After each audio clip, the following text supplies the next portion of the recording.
Get on the train before it leaves the station. The truth train is coming, gonna run them down, run them down. Hello there, folks. How you doing?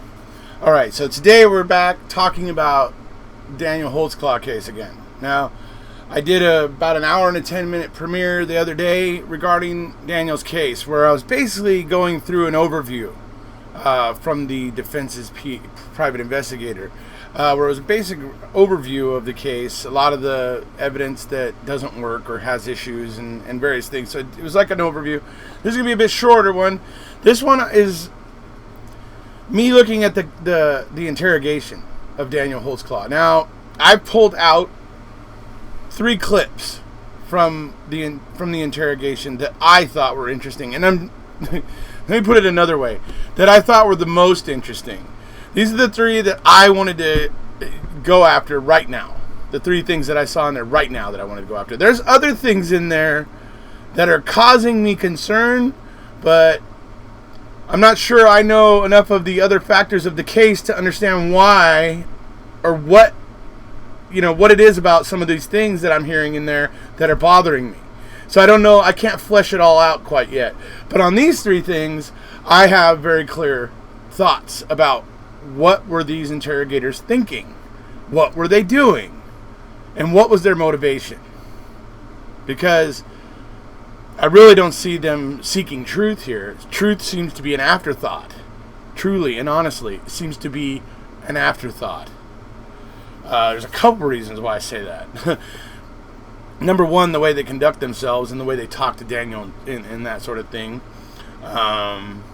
Tactics, which I don't hold too much against them because they're using the read technique. It's, kind of normal for them to use the technique that they've, been using for a long time. But I feel, that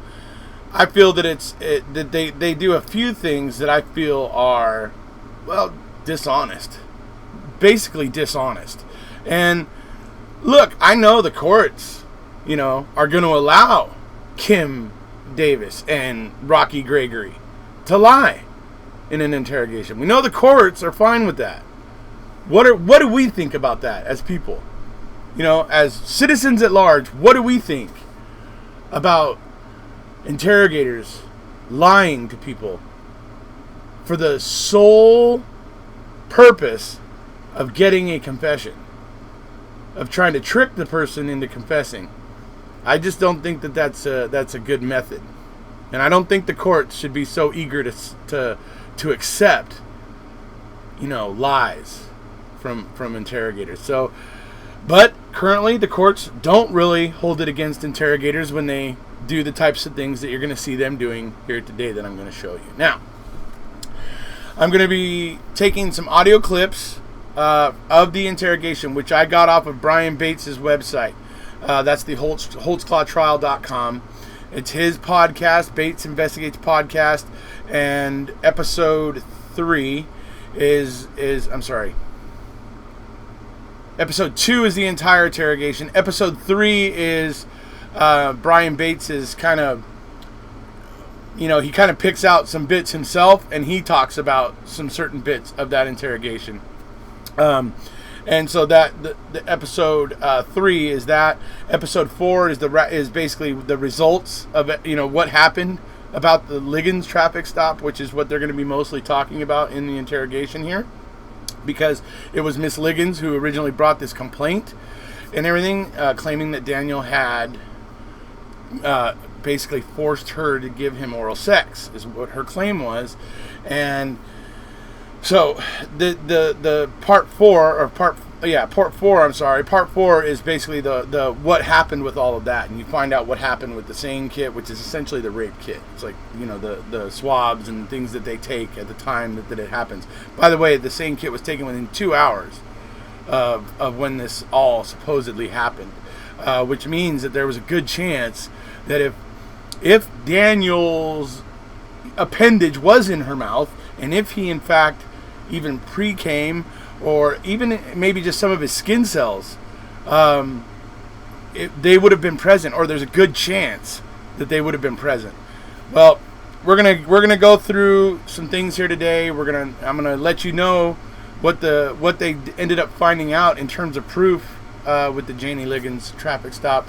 And we're even going to throw in something else that's very interesting, because Janie Liggins has a relative who is an Oklahoma City police officer that I think I'm going to be doing quite a bit of focusing on this gentleman, because I think this gentleman might.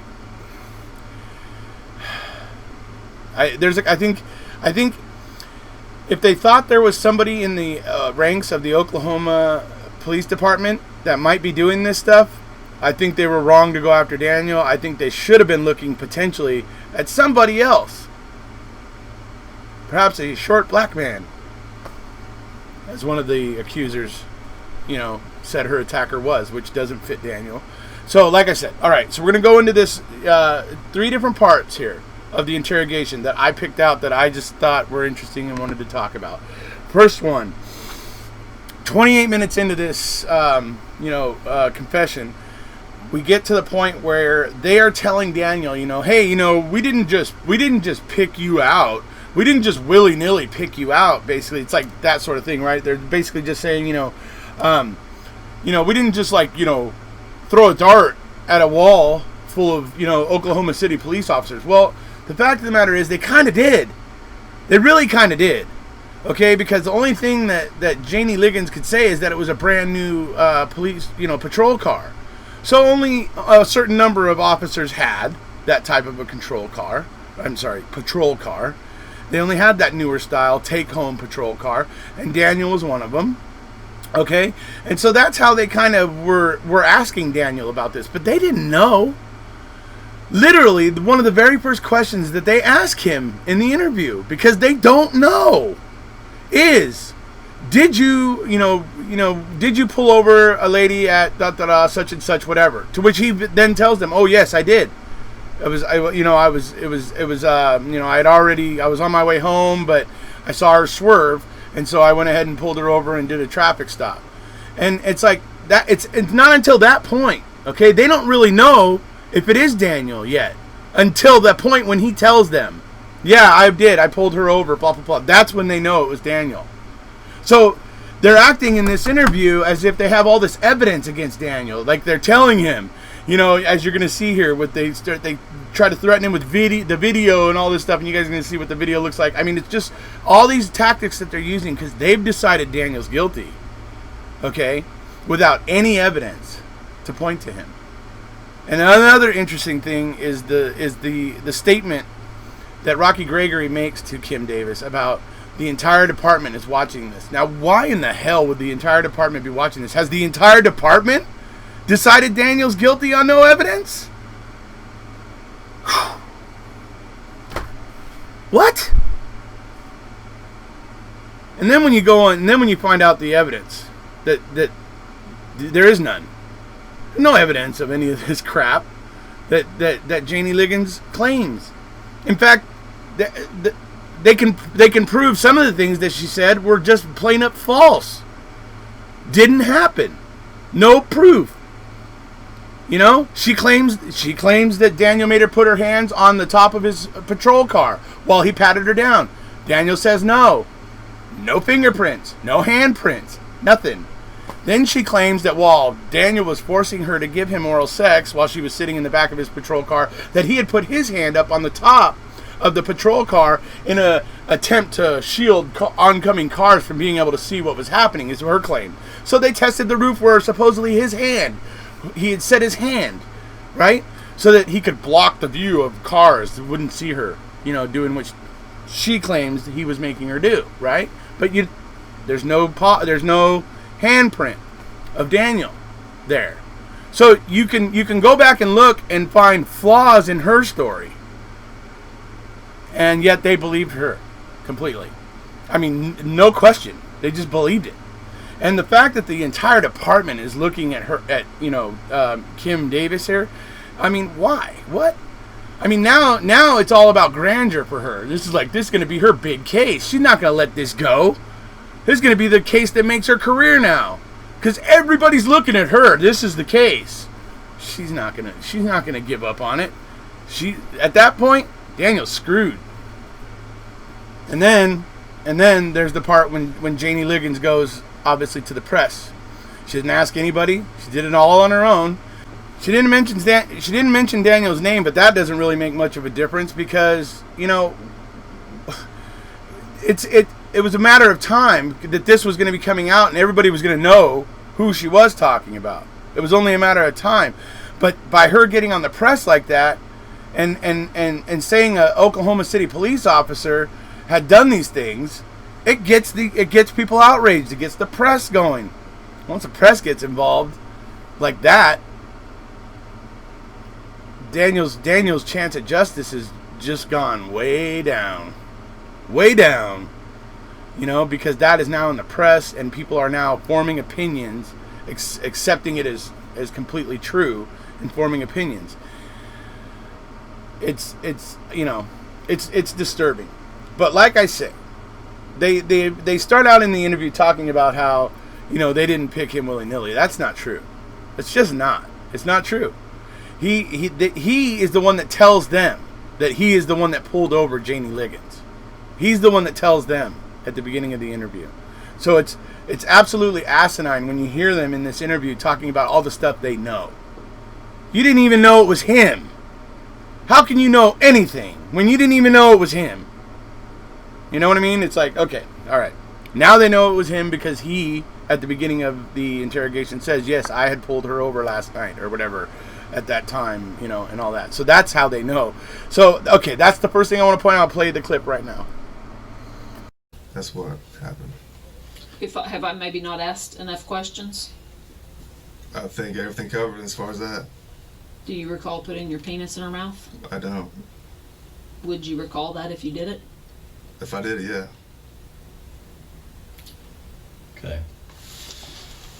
Well, I think you really, in all honesty, you need to really double think about this. I mean, I got to be honest with you. It doesn't look really good.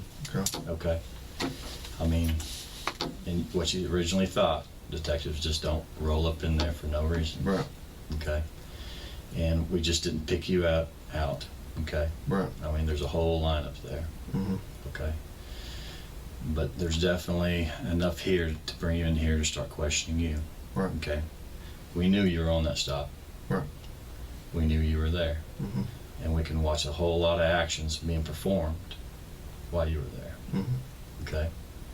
And that's why she was trying to give you every out on the whole booby thing. Right. Okay. Now, is there any reason at all, even from whatever angle, because, you know, it takes a little bit to clear up those videos. Right. But any reason why your penis would be out? No. Nothing? Nothing. Okay. Now, in doing this, you know how SANE exams work, and I ain't got to explain about DNA or anything like that. Right. Now, I didn't say you had sex with her. Right. Okay. But getting a blowjob, okay, that is a different story. Right. Okay. You see my concern here. I'm just listening to you, sir. I know, Yes, ma'am. but I'd rather listen to you and you start talking. That's all I have, sir. Okay, so look, like I said, they didn't know that it was Daniel. And it's obvious because at the beginning of this interview, they have to ask him, you know, did you, you know, were you in the area of blah, blah, blah, blah, blah, to where he eventually says, oh, yeah, I made that stop, you know, that sort of stuff, to where that's when they find out it was Daniel. That's the truth, folks. Okay? You hear Rocky Gregory in that clip talking about, we knew it was you, we already know, remind you of something, folks? The interrogation of Brendan Dassey, we already know. We just need to hear it coming out of your mouth, right? Then think about the way Rocky wrapped up that clip. Did you hear him at the end of it? I'm just listening to you, sir. I know, Yes, ma'am. but I'd rather listen to you and you start talking. That's all I have, sir. Did you hear it? Because Daniel said, well, sir, I am listening. But that's it or whatever. And you hear Rocky say, yeah, but I want to hear you talk. You know, because that's what Rocky wants. He's trying to get Daniel off, off balance or get him, kind of rattled. and he wants Daniel to start talking because he has already decided that Daniel is guilty, and he's not going to listen to anything that Daniel's saying. And they're eventually not going to pay attention to the forensic evidence that proves that the aspects of Daniel's story were truthful, where aspects of Janie Ligon's story weren't. I mean, they're not gonna take that into account. They are going to plow forward on this. And when the case starts to fall apart with Janie Ligon's, they just start trying to pile on more accusers. They start going through Daniel's past and piling on more accusers. So I'm going to show you this video right now, a little bit of it, because I still need to talk with Mr. Brian Bates and I want to ask him for permission to be able to use some of this stuff, obviously. So this is going to be a very short clip, just so you guys can get an idea of how bad the video is, and how when they're telling you they can see things in the video, they're full of crap. They can't see a damn thing. You can barely tell that there's some bodies, and you can kind of see some dark silhouettes moving. That is the best. You certainly couldn't tell if somebody's penis was out. You certainly couldn't tell if somebody's breasts were out. You certainly couldn't tell anything like that. Nothing like that, especially with the strobe off of Daniel Holtzclaw's patrol car. That strobing at night with bad video, it's a mess. So I'm going to show you right now, just so you can see that before we move into the next clip, because the next clip is when they start making all kinds of claims about that video and trying to rattle Dan. And it's, so I want to show you guys this real quick before we head into that.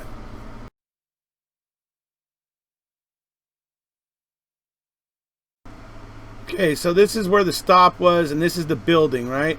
I think this has been taken after, because you can obviously see there's trees and stuff here. So I think that Google Earth thing was taken afterwards. But you can see here from the building, you can see the cars are over here. You can see the strobe on his top of his car there.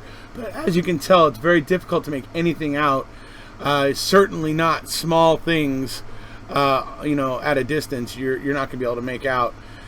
So it's like I say, it's very, very disingenuous that these two officers, these two investigators, are claiming that they can see all these things in the video that they clearly cannot see. Okay, so now we move back into them using the threat of this video to try to intimidate Daniel even more. And for me, it's telling to listen as Daniel sits there and stands his ground, because he's basically, no matter what they're saying they see in that video, he's just calmly going, yeah, that didn't happen. That never happened. And he's not even getting upset about it. He's just telling them, look, guys, that never happened. It's, I gotta imagine it was probably stressful for him, because he had to be wondering what they were talking about. You know what I mean? He had to be going like, you guys are seeing this on video? Really? In his head, he had to be, I had to imagine his mind was probably racing, going, what in the hell are these two talking about? Well, they actually couldn't see anything. So,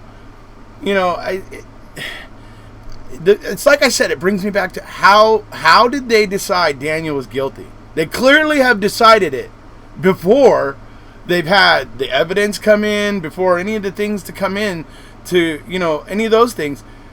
They're just going along with it.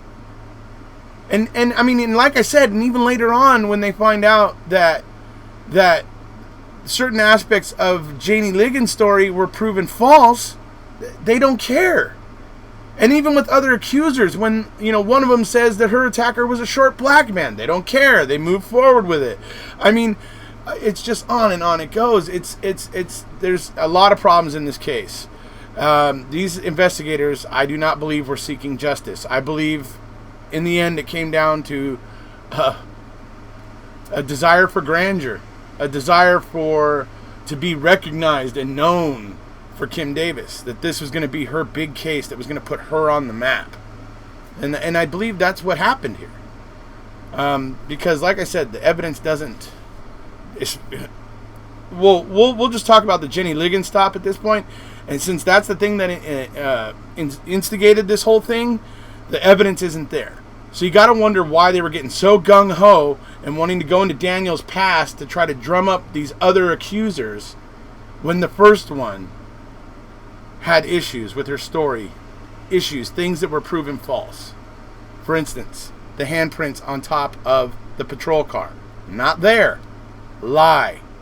Daniel's hand on top of the patrol car, not there, lie. You see? So the fact that they were ignoring these things is also another troubling aspect of this conviction. And I would, venture to say it's at this point it's becoming very likely to be a wrongful conviction with all of the BS going on. I'll tell you, these two investigators don't seem like they're after the truth. And I don't understand. Belle, I do understand. The only reason I can understand that they're continuing to go after to Daniel on this is because it's their big case to make their careers.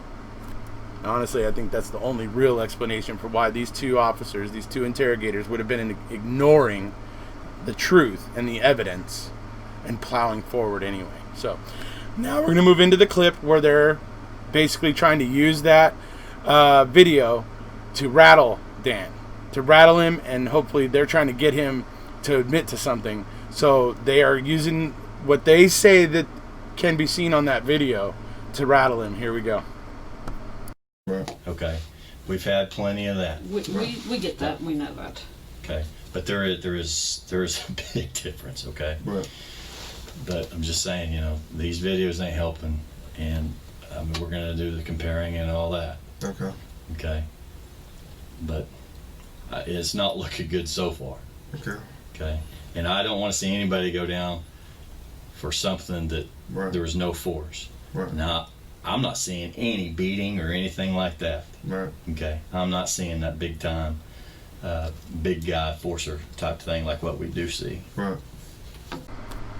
Okay, you all see what Rocky's trying to do there, right? You see that? You see what he's doing? He's going, because I don't see any evidence of force here, or something like a big guy using force or anything like that, and so I don't see anything like that, and I don't want to see anybody go down for something like that when they didn't do that type of. You get what he's doing, right? You get what he's doing, right?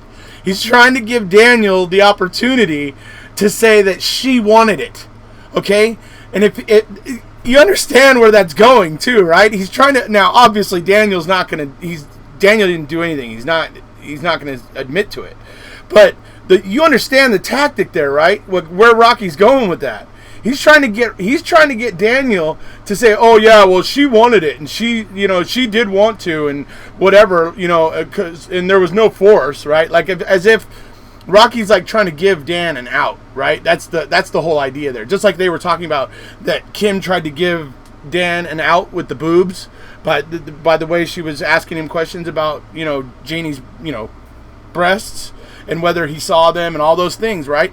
So he talks about Kim Davis trying to give him Davis trying to give Dan an out there. That's what he's trying to do here. He's trying to give Dan an out. That's what he's prefacing it. But I guarantee you, which it didn't happen, Dan isn't going to admit to doing this. I don't believe he even did it, because like I said, the aspects of his story are true and there's aspects of hers that aren't. So he's trying to get what he's hoping for is that Daniel will go, "Oh yeah, she did, she wanted it and it was consensual." And if he gets Daniel to say that, which is what he's hoping for, then they can turn it on him. And then once they get him to admit that, then they got him. Then they can start going after him, and then they can start, accusing him of rape and start whatever. But they wanted, but that question right there by Rocky was meant to initiate that kind of a sequence. But Dan isn't, he's not gonna. He didn't. It's pretty obvious Dan didn't really want anything to do with Janie Liggins. He wasn't interested in having any kind of sexual contact with her. That much is seeming pretty obvious, especially when you consider the evidence, the way it eventually came out with Janie Liggins. And like I said, with the prints on the top of the car and all that, it proves that aspects of her story were untrue. So I just thought that was interesting, though, listening to Rocky Gregory set that up and knowing what he was trying to set up and where he was headed with that. Didn't work because Daniel obviously is like, "No, I didn't have anything to do with her. I didn't, it's no, not at all." Right? But I guarantee you that's where Rocky was headed with that. He was trying to get Daniel to kind of overstep and expose himself a bit so that they could attack him. So that's the tactic there. Didn't work, but I recognized it. I saw it, and I thought I would point it out. So here we go.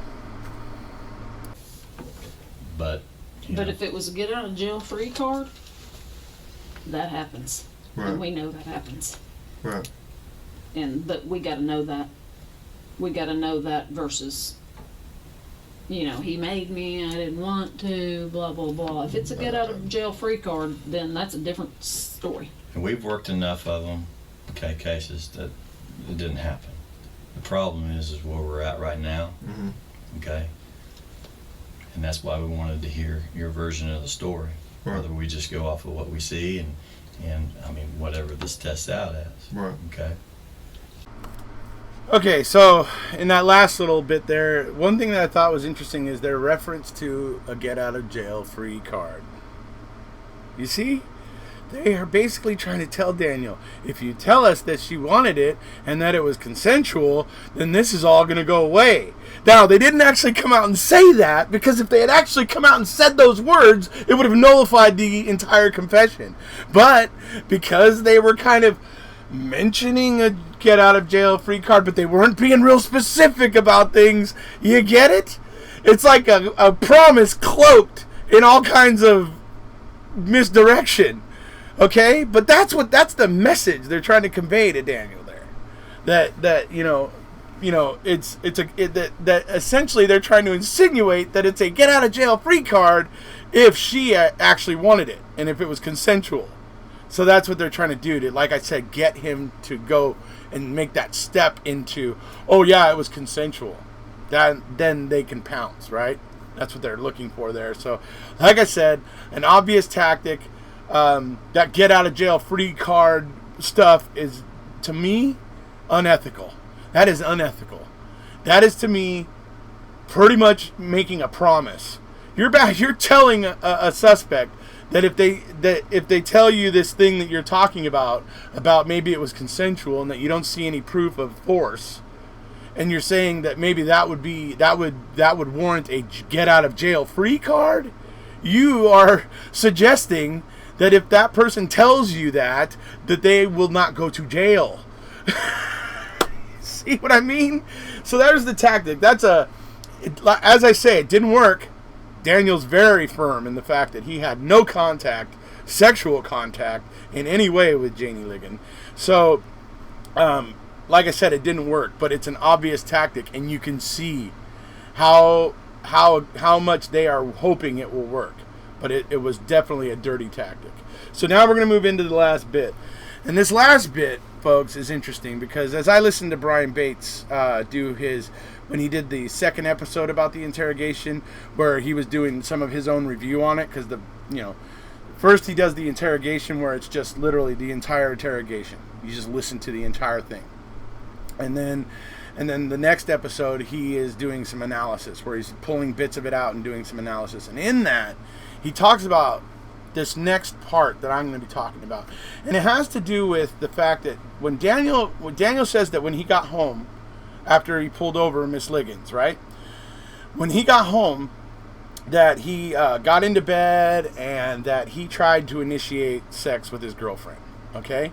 They ask him about it, how far he got. He basically says that he got to the point where he kind of had his, penis kind of around her vagina or whatever, but that she then kind of said no or pushed him away or something, and so it didn't happen, right? Well, it gets interesting because she now this is really, really towards the end of the interview. It's, the interview's almost over. It's basically one of the last things that they're really getting on him about. And so she gets Dan's girlfriend's phone number. Her name's Carrie. And so she ends up leaving the room. Her and Rocky leave the room. A couple minutes later, Rocky comes back. And Rocky is kind of inquiring about Dan's pants, the pants that he's wearing. And he's also inquiring about the underwear, and they find out that the underwear is at home in the wash, or something like that, which shouldn't matter, because the retired FBI agent, Steve Moore, was on my channel recently and said that DNA will oftentimes stick in fabric even after a washing. to where you can still detect it. But I don't even know that this underwear was washed. This underwear could have just been in the dirty clothes hamper, or who knows.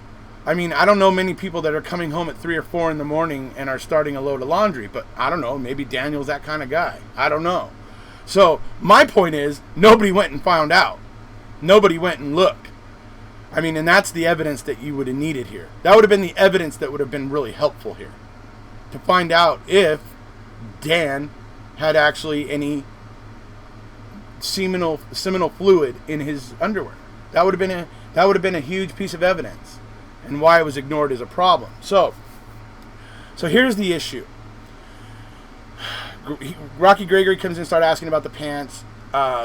Daniel's saying, you can have them. It's up to you, dude. You can have them. It's up to you. It's completely up to you. I'll take them off and give them to you if you want them. Right? And Rocky's like going, I don't know. And he's just, he's like, he's being wishy-washy. He doesn't know what he wants to do. He's, whatever, right? So, all right. He leaves the room again. Then they both come back in, and that's when Kim Davis is now telling Dan, I talked to Carrie, and Carrie says you didn't try to have sex with her. Okay? Now Dan is sitting there going, well, okay, I'm telling you, I did try to have sex with Carrie, my girlfriend, when I got home. I'm telling you, that's what happened. And I go, and then he suggests to them, he's like, hey guys, maybe because she doesn't know what's going on, and she just gets a call suddenly out of the blue, and someone's asking her about her sex life, and her and my own sex life, what do you think she was going to act like? And he's basically suggesting that to them. And it's funny because Mr. Bates, in his analysis of the interrogation, talks about how he's not sure if Kim Davis actually believes that they didn't try to have sex, or if Kim actually does realize that maybe Carrie wasn't really willing to be as forthcoming in a surprise phone call asking her about her and her boyfriend's sex life. So he makes the comment that he doesn't know which way she is on this. I think I know which way she is on this. I think I see this pretty darn clearly, because it looks to me, and I'll let you guys, when we listen to this right now, make your own decision on it. But for me, watching Rocky Gregory come in there and start inquiring about those pants, but he's unsure about it, not sure if he wants to take them, even though Daniel's like, you take them. It's up to you. It's completely your call, he's telling them. He's like, it's your call, buddy. If you want them, you got them. You know what I mean? And Rocky's not sure. Then they come back in after this phone call with Carrie. And Kim Davis is like, oh, I think you're lying. I don't know if I can believe anything you say now, because you lied to me about this. And if you lied to me about this, how do I know you're not lying to me about other stuff? And she's stuck on the fact that Daniel has lied to her. She's claiming that Carrie, said that they didn't try to have sex. And so therefore Dan's a liar now. Now, number one, I could explain two different reasons why Carrie, number one, wouldn't have, two different reasons why Carrie might have said that, no, they didn't try to have sex. One would be that she didn't want to tell strangers about her own sex life. She didn't know who this, Detective Davis calls her and says, I'm Detective Davis. I want to ask about your sex life. How does she know who Detective Davis is? How does she know anything about Detective Davis? Right? I mean, it's just like, how is she supposed to, my point is that women generally aren't very forthcoming about their sexual activity, generally speaking. So it's not surprising to me that Carrie might have been holding back when this phone call came to her. Okay? But number two, Carrie also took sleep aids, and because she had trouble sleeping. Those sleep aids would make her go into really, really deep sleep, right? So it's entirely possible, in my mind, that Daniel came home and got into bed, and as he describes, she was wearing a white t-shirt and a white thong, and I would imagine was looking pretty sexy, and so he tried to initiate the sexual act.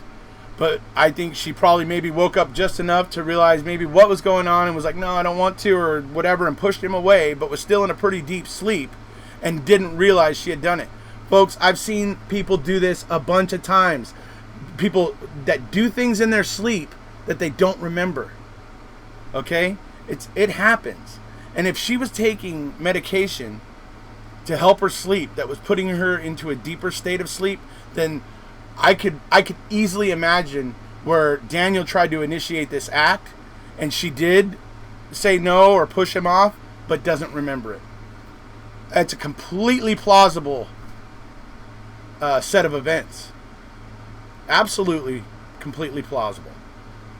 So that's where she's going with this. And the funny thing to me is I think Kim probably realizes that the question probably put Carrie off, or that there might be some other circumstance or whatever.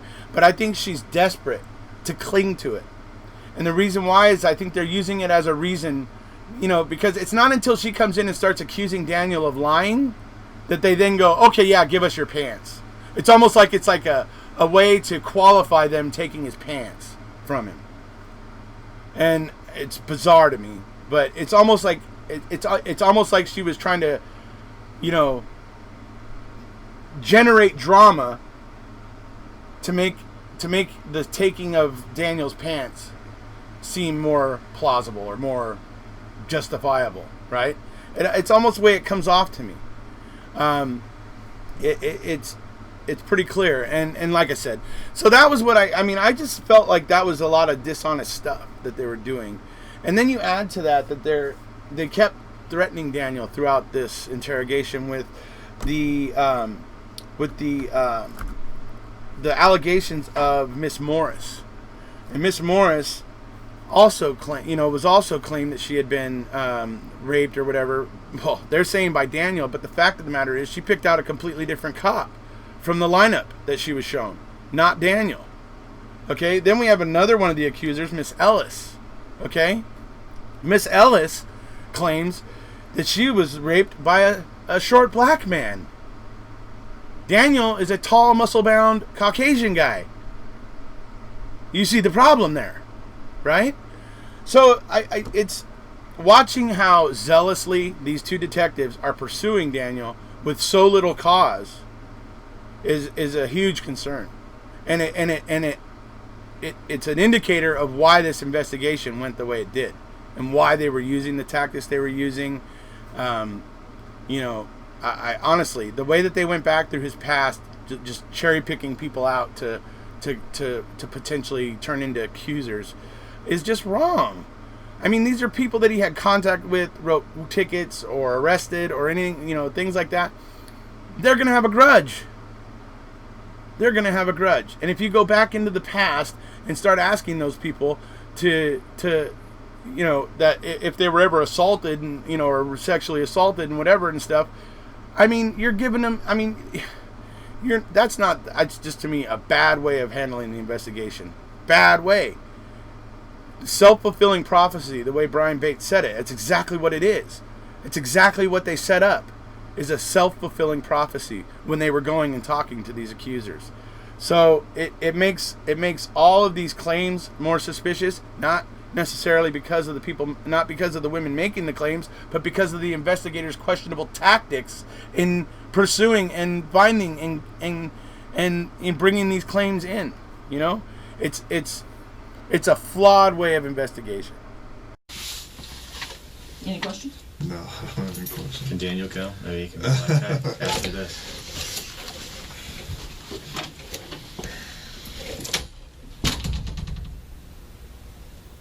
Detectives Kim Davis and Rocky Gregory leave the room again. This would be their fourth time to leave the room, and after about 5 minutes and 40 seconds, Detective Rocky Gregory returns briefly to the room by himself.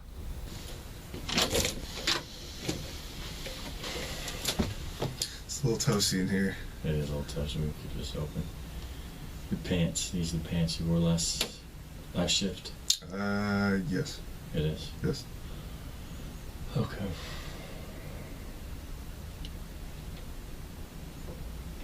What about your underwear? No. Where are they at? In the wash. They're in the washer? Washer. Washer. Yeah. Okay. Alright. Well, you need your pants. Okay. Yeah, I didn't figure you'd have a problem. Okay, we're trying to figure out a way to speed this on along. I don't know what it's been. I don't know, what would you, we're trying to figure out whether just to figure out. It's Put you pants guys, on. whatever you guys want to do. You guys call. I don't know. It's your guys' call. I know. If you want me, I'll drop them. Yeah. Okay. You don't wear like some Tyvek's pants or something home? Does that matter? I don't care. Whatever. Okay. Whatever.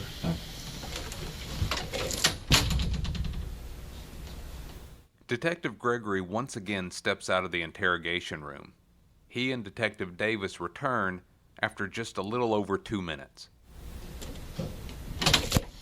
Okay. Who all was home when you got home? My girlfriend, Carrie. You live with anybody else? No, I don't. Is she a policeman? No, she's not. Carrie. What's her number? Can you go through my phone? Yeah.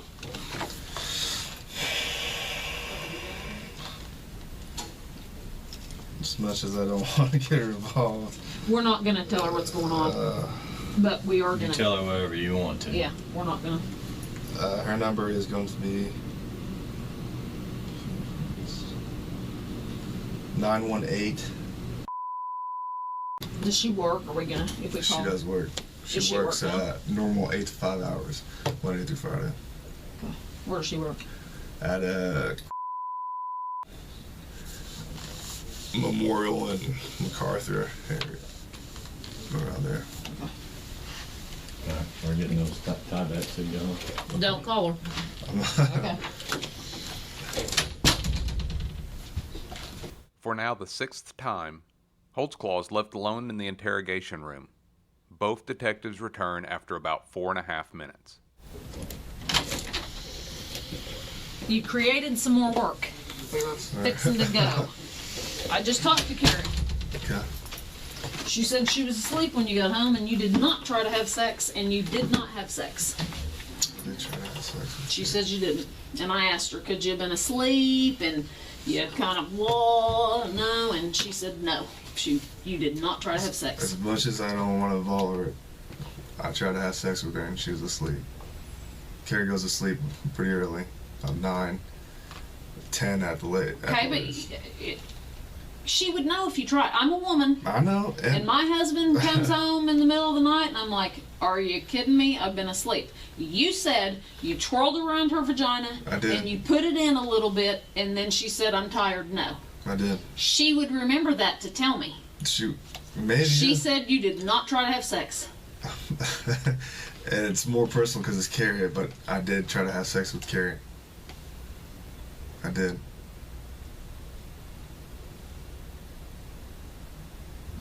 I don't know what to say. I mean, because it just looks like I just caught you in a lie. And now I don't know what to believe. I'm telling you. I don't know what to believe Okay. because you tell me this, I go to verify it. She tells me the opposite, and now I'm wondering what you're telling the truth about. Maybe because she doesn't know what the heck's going on. No, she doesn't. I didn't tell her. And I'm glad, but detectives calling her, any other officer asking her a question like that, I know. she may be scared. And I don't want to involve her, but She's involved that's because my you girlfriend. That's like, you need her involved for you. right. But now she's given the story that you're not given. I'm telling you, I tried to have sex with Carrie, my girlfriend. She Yeah, is that going to shit remember your weenie twirling around her hoo-ha. You remember that. I'm sorry, I don't care how much of a sleeper you are. You remember because it pisses you off in the middle of the night and you go, are you serious? Don't bother me with that. Maybe you should call her and ask her if she's a deep sleeper. Because there's multiple times I've tried to do that. Multiple times we've had sex. Multiple times she has pushed me Well, off. you told me that you have sex every day, and she says you did not have sex today. We didn't have sex today. No. We didn't. Well, you said you have sex every day. Mostly every day, yes. So if I call her back, is she going to tell me that you'll But have we sex did every not- day? We did not have sex, but recently, mostly every day, yeah. I'm a woman, and I know what it feels like to be woke up for sex, and I don't like that. And you remember it, and And I don't believe you. I'm telling you the truth. I'm sorry. I tried to have sex with my girlfriend. I did. I don't know, you're a dude. Does your wife get I could- pissed off if you try to wake her up in the middle of the She night? had white thong on and a t-shirt. And Okay, you talk to him. I'm gonna go call her again. Okay. Because right now, I don't believe it. Hey, the pants. You want me to bring him in? Yeah. In a plastic bag? Okay, so that's the point where, that's what I'm talking about, where I feel like they were using this whole, you're a liar, Carrie says you never tried to have sex with her thing, and they're basically tar and feathering him as a liar. And then she's like, well, I'm going to go call her again. And then at that point you hear Rocky, yeah, let's get those pants. You see where it feels like they're qualifying the taking of those pants, is what it really feels like there. So, anyway, so they took the pants and whatever, that's fine. As you heard, I mean, you heard everything I was talking about. You heard Daniel sitting there telling Rocky, when, you know, Rocky was like, kind of like, oh, I don't know. He must have been sitting there looking at Daniel, and Daniel's like, dude, seriously, if you want them, you can have them. You know, you don't even hear Rocky say anything, and you hear Daniel say that to Rocky. So you got to imagine, you know, Rocky was like sitting there in the room, like toe in the sand, like, wanting to take the pants or something. Like, it's just weird, dude. You know, man up. Daniel just said you could have them. Man up and say, yeah, okay, dude, I'll take them. We're going to get you another pair of pants. Man up, dude. Why do you have to wait for Kim Davies to come in there and start accusing him of being a liar, and then suddenly you feel emboldened to say, okay, I'll take those pants now. Anyway, all right, so that's all I was talking about there. Yeah. I mean, brown paper sack. Okay, don't start yet. I don't know. and that's probably her destiny or whatever. I don't know. She's like, what? And I wish we Well, would we're not gonna- involve her, Carrie. Well, we're not going to tell her. You're going to have to explain whatever the situation is. Okay, so that's the final clip I have for you guys. Just want to point out, I think that was interesting, the way Rocky there made the little sound in reference to Kim Davis. You know, and he's, because he's trying to build a relationship with Daniel. He's trying to convince Daniel, like he's on his side. He's playing good cop. You know what I mean? But, right? I mean, it's just like, dude. I mean, he waited for her to come in there and stir things up, and then he got the confidence to ask for the pants. I mean, to me, he's something else. That Rocky, he's something else. He's an interesting character. Maybe not interesting in a good way, but interesting. But anyway. So as I said, I'm continuing to look into the Daniel Holtzclaw case. I do see a great many issues here. Great many issues in this case. Just a lot of mistakes that get made over and over again that lead to wrongful convictions. And this case has them in spades. So this thing needs to be gone through. It needs to be gone through. It definitely needs to be gone through.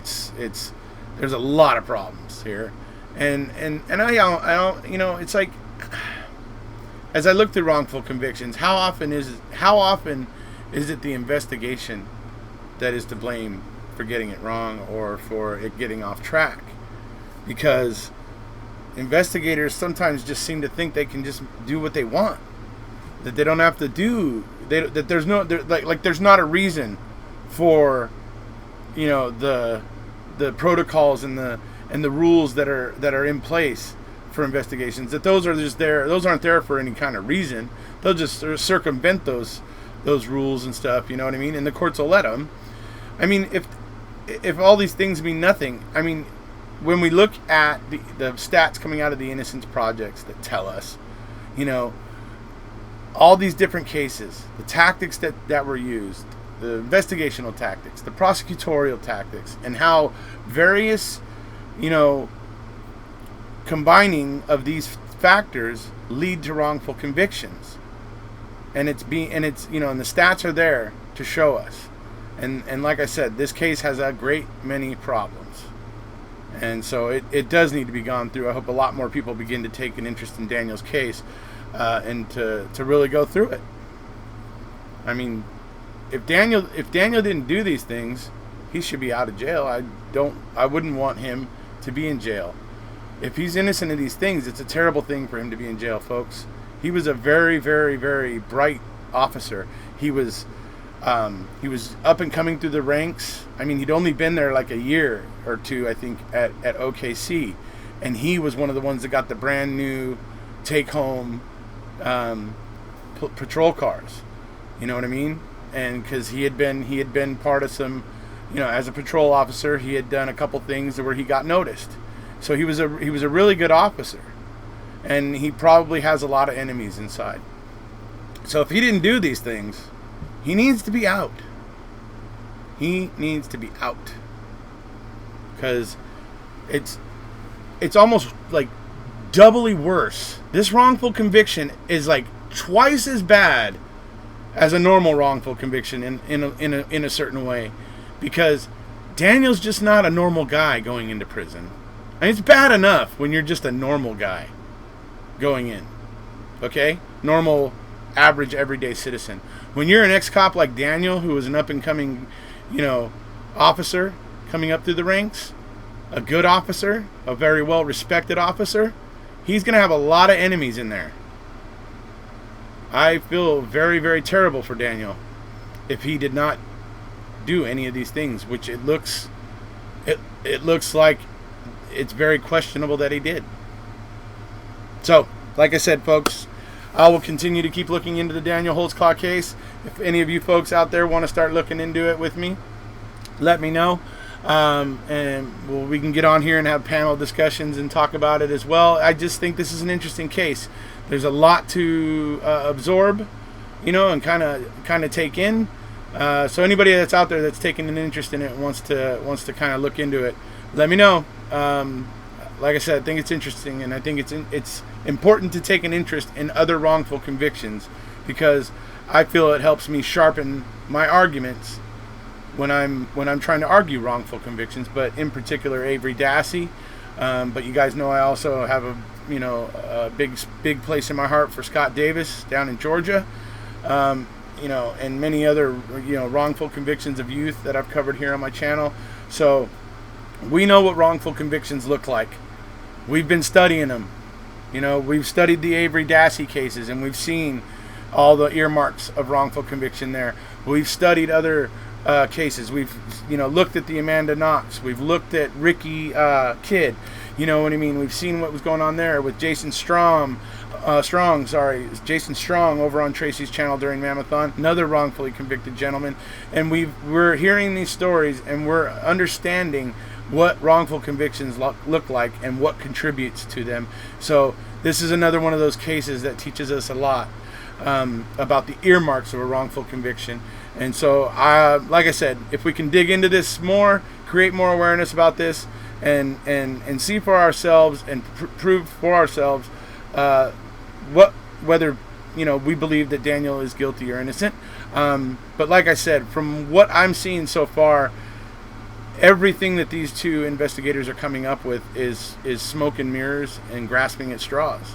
So I anticipate that I'm going to see a lot more of that as I continue to look into it.